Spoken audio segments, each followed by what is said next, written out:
Section 1.4, Quadratic Equations. In this section, we're going to solve quadratic equations. We're going to complete the square and use the quadratic formula. First of all, a quadratic equation can be written in this form, ax squared plus bx equals c. And something we always see in quadratic equations is that they're degree 2. So each of these examples here have an x squared in them, and that's the highest exponent that we see. We're going to apply the zero factor property. That says that if we have a times b equals 0, then either a or b has to equal 0. So we can't multiply two numbers and get 0 out unless one or both of them are the number 0. For this first example, we're going to use the zero factor property in order to solve this quadratic equation. First thing we need to do is move the 3 over so that everything is on the same side. And then we're going to factor this like we did in our 4. So my a is 6, my b is 7, c is negative 3. And I'm setting up this x again. Remember, we've got a times c in the top, b in the bottom. So I have my negative 18. I want to know what multiplies to negative 18 and adds to a positive 7. Those two numbers would be 9 and negative 2. So now we're going to plug those back in. 6x squared minus 2x plus 9x minus 3. And we're going to factor by grouping. So I'm going to pull a 2x out of the first two and then a 3 out of the second two. We're going to put the 2x and the 3 together, and then we have 3x minus 1 together. So here comes our zero factor property. We're going to set each of these pieces equal to 0, since when multiplied they equal 0, and we're solving for x here.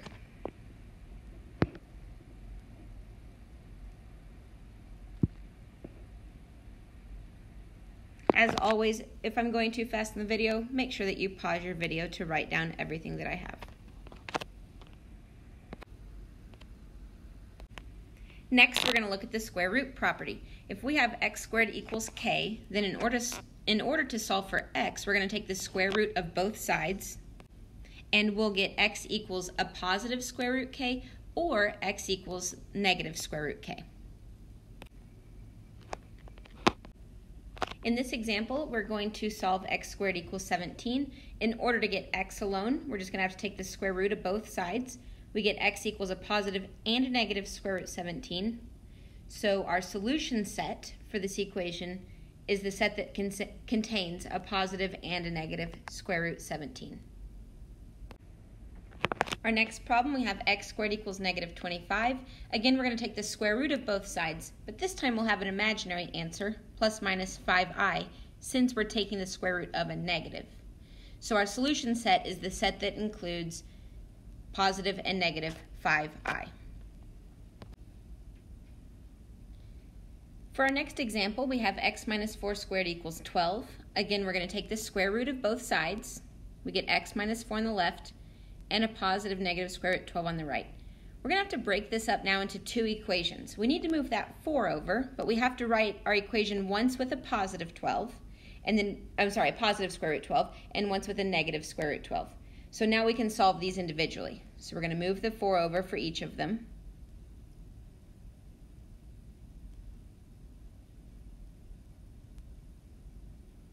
And now don't forget, we can actually simplify the square root of 12. So up here in the corner, this is how we do it. We rewrite it as 4 times 3, so we get 2 square root 3. And you can either write your answer like this, 2 separate ones, or you could combine it to be 4 plus minus 2 square root 3. Next, we're going to work on solving quadratic equations by completing the square. So first of all, our first step, if a is not 1, then we need to divide both sides of the equation by a.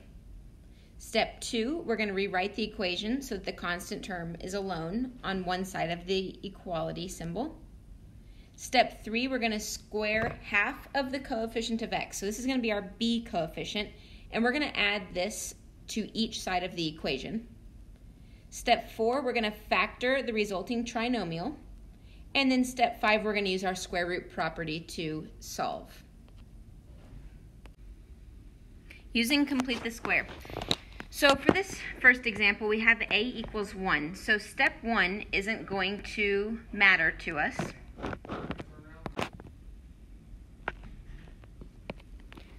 So for step 2, we're going to rewrite the equation. We're just going to move the 14 over to the other side.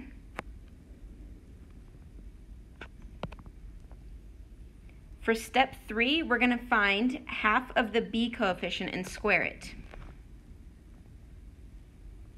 So I like to think of that as b over 2 squared. So b in this case is -4.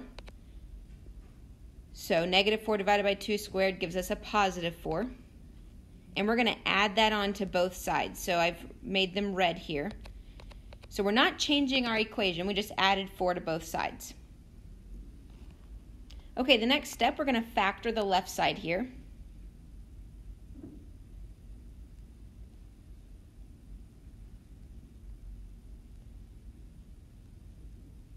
So to factor x squared minus 4x plus 4, we're just figuring out what multiplies to c and adds to b. So x minus 2 and x minus 2. I'm going to write that as x minus 2 squared. Now notice a little trick here. That x minus 2 squared, we get the -2 from just doing b divided by 2. So I've kind of highlighted them in pink here. If you look back to our step 3, those are always going to be the same number. So as long as you know that, you don't have to worry too much about your factoring here. And our last step, we're going to solve this by using square roots. Okay, so go ahead and take square root of both sides. We're going to get x minus 2 equals plus minus square root of 18.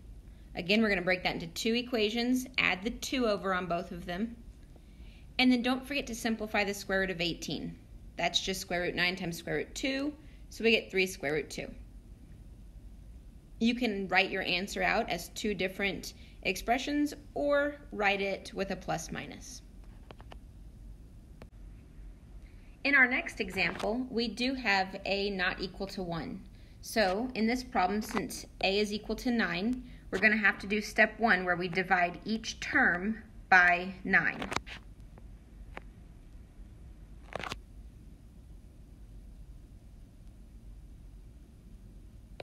We do have some fractions going on in this problem, but it will be fine. We will all get through it. You guys can do it. Okay, step 2, we're going to move over our c term. So we're going to move that 1 to the other side by subtracting. Step 3, we're going to find b over 2 squared. b is our -4/3. So we've got a little bit of a fraction work going here. Remember KFC, keep the -4/3. Flip the 2 to be a 1/2 and change to multiply. So we get -2/3 squared, we get 4/9 for this term. And we're going to add that on to both sides. All right, when we factor this, don't forget our little trick.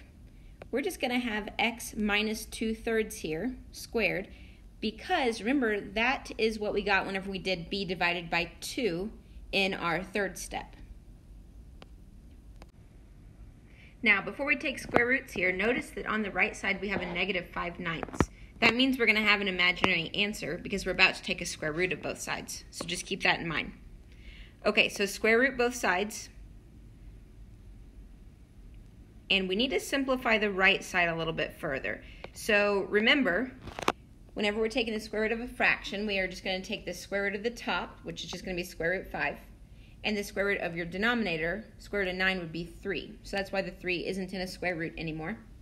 We have an I going on because there was a negative inside of our square root. Our last step here, I'm just going to do this as one step. I'm going to add that 2/3 over instead of splitting it into 2 equations. And we get x equals 2/3 plus minus square root 5 over 3i. Next, we're going to talk about the quadratic formula. Hopefully you remember this. Here it is for you to write down for your notes. A quick word of caution, make sure you always draw that fraction bar completely under the entire numerator. So make sure, a lot of times I see kids not draw it underneath your -b right here. All right, we're going to solve this using the quadratic formula. And the first thing we need to do is make sure that this equation is set equal to 0. So I'm going to first move the 2 over by adding it. And then I'm going to list out what my a, b, and c are. These are just the coefficients of each term. So a is 1 because it's a 1x squared.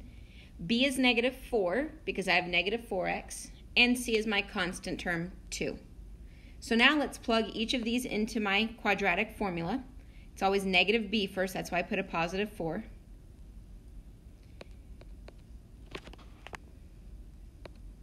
And here's a little color coding just so you can see that everything came from my a, b, and c coefficients. And now we're going to start by solving the inside of our square root first. So on the inside we're going to have 16 minus 8, which will give us 8 on the inside. To simplify square root of 8, we rewrite it as square root 4 times square root 2. And then notice I've circled in red the 4, 2, and 2. If you can divide those three numbers by something, like a common factor of 2 in this case, then go ahead and do that. That's how we're going to simplify it further. We're not dividing anything out of the square root 2 though. Solving using the quadratic formula again. First thing we need to do is move the x and the minus 4 term over by subtracting our x and adding our 4 so that our equation is equal to 0. Now I have my a, b, and c values and I can plug those into my quadratic formula. Again, I'm going to use some color coding here so that you can kind of see where everything is coming from. Now I'm going to start by simplifying inside of my square root. So inside we're going to get 1 minus 32.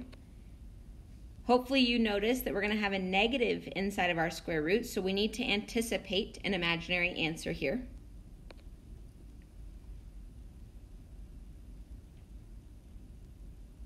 Since I have a negative inside of the square root, I'm going to pull that out to be an I, and here I have my final answer.